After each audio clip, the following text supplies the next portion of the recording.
পালিয়ে থেকেও শেষ রক্ষা হলো না। অবশেষে প্রায় 2 বছর পরে নিজ বাড়ি থেকে পুলিশের জালে অভিযুক্ত গ্রাম সেবক।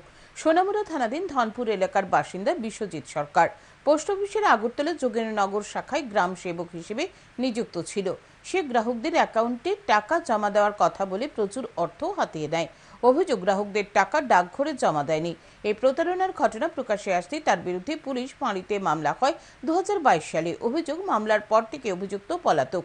অবশেষে রবিবার সোনামুড়া থানার সহায়তায় পুলিশ ধনপুর এলাকায় নিজ বাড়ি থেকে বিশ্বজিৎকে গ্রেপ্তার করে।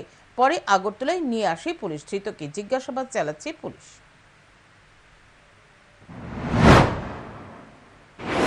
বিভিন্ন মানুষের থেকে অ্যাকাউন্ট টাকা নিয়ে এসে অ্যাকাউন্টে জমা দিয়ে দিয়েছিল, নিচে পজিশন করছে।